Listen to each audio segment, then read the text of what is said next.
Bismillahirrahmanirrahim. Assalamualaikum warahmatullahi wabarakatuh. Alhamdulillahi wa kafa wassalatu wassalamu ala ibadil mustafa Sayyidina Muhammadin ahli sidqi wal waba. Ashhadu an la ilaha illallah wahdahu la syarika lah, wa ashhadu anna sayyidana wa nabiyyana Muhammadan abduhu wa rasuluh la nabiyya ba'da. Allahumma salli wa sallim wa barik ala sayyidina Muhammadin al-fatih lima ukhlika wal khatim lima sabaqa nasiril haqqi bil haqqi wal hadi ila syiratikal mustaqim wa ala ali haqqa qadrihi wa miqdarihil azim. Sahabat Buya Helmi, pencinta amalan dimanapun berada, puji syukur mari kita haturkan kepada ilahi Rabbi Allah subhanahu wa ta'ala. Dialah Allah, zat yang telah memberikan kita kenikmatan, sehingga dengan kenikmatan itu kita dapat melakukan suatu kegiatan aktivitas kita sehari-hari seraya kita bermunajat bermohon kepada Allah subhanahu wa ta'ala. Mudah-mudahan aktivitas yang kita lakukan pada hari ini membawa keberkahan, keredaan serta hidayah dari Allah subhanahu wa ta'ala. Amin ya rabbal alamin.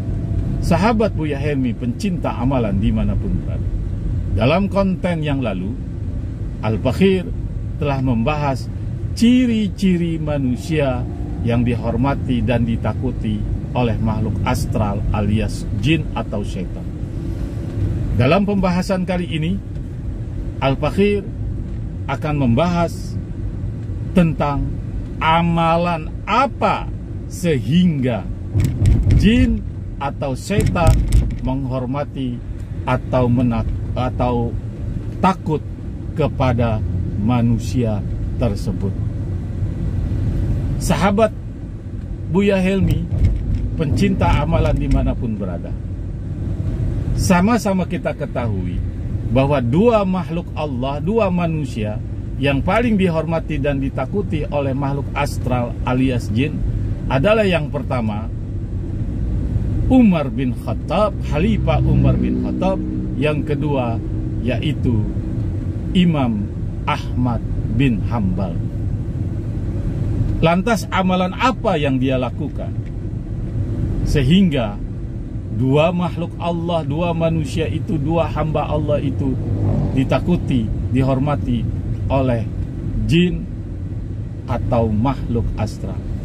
Sahabat Buya Helmi, pencinta amalan dimanapun berada, amalan yang mereka lakukan, salah satu yang dapat kita ambil yaitu beriman dengan kuat kepada Allah subhanahu wa ta'ala. Yang pertama, kalau sudah beriman dengan kuat kepada Allah subhanahu wa ta'ala, maka pasti secara otomatis dia akan menjalankan perintah Allah subhanahu wa ta'ala, sebagaimana Allah subhanahu wa ta'ala berfirman, ya ayyuhalladzina amanu udkhulu fis-silmi kafah.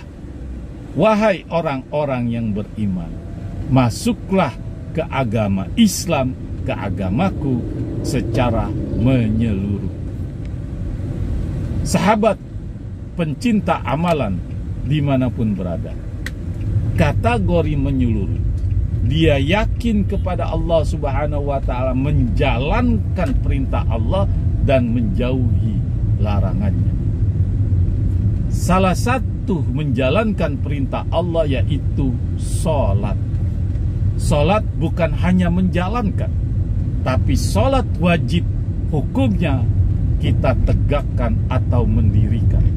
Menjalankan atau menegakkan atau mendirikan beda. Bagaimana perbedaannya? Kalau hamba Allah hanya menjalankan, dia hanya menggugurkan suatu kewajiban, tapi perbuatan munkar, nahi munkarnya masih tetap dia lakukan setiap hari.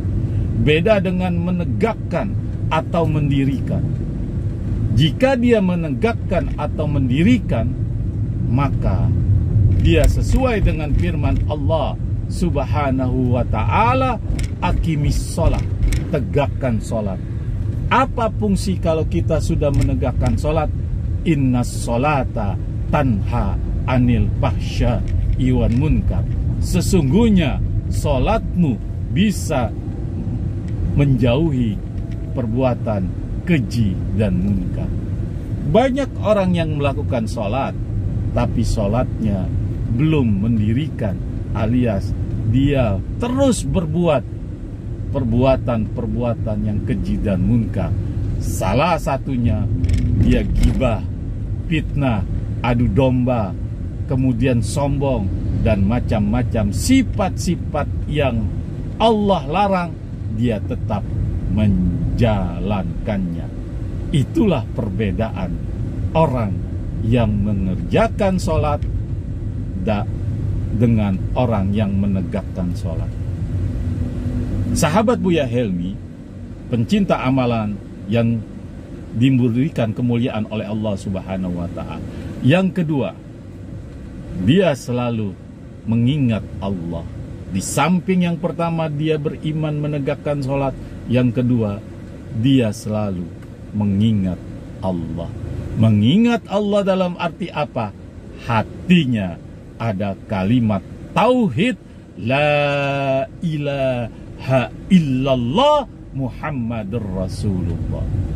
La ilaha illallah Muhammadur Rasulullah. Itulah, jika dia selalu di hatinya ada kalimat Allah, maka makhluk astral jenis apapun, jin sejahat apapun, iblis sesakti apapun akan tunduk dan menghormati, dan dia akan takut kepada dirinya. Sahabat Buya Helmi, pencinta amalan dimanapun berada, dengan kalimat dia berzikir la ilaha illallah, tanda dia mematah-matahkan tulang belulang makhluk astral. Sahabat Buya Helmi, pencinta amalan dimanapun berada, adapun amalan yang ketiga, sabar dalam bersikap, sabar dalam melaksanakan suatu kegiatan, perbuatan, ujian, dan macam sebagainya. Itulah 3 perbuatan sehingga makhluk astral yang bernama jin atau setan atau iblis takut kepada kita. Kita dihormati, kita ditakuti, dan kita tidak pernah diganggu oleh makhluk astral tersebut. Mudah-mudahan konten kali ini bermanfaat. Jangan lupa like, subscribe, serta komen, sehingga channel YouTube Buya Helmi tetap selalu berkembang dan selalu menemani sahabat-sahabat Buya Helmi, pencinta amalan dimanapun berada, dalam jalan ridha Allah Subhanahu wa Ta'ala. Sekian, assalamualaikum warahmatullahi wabarakatuh.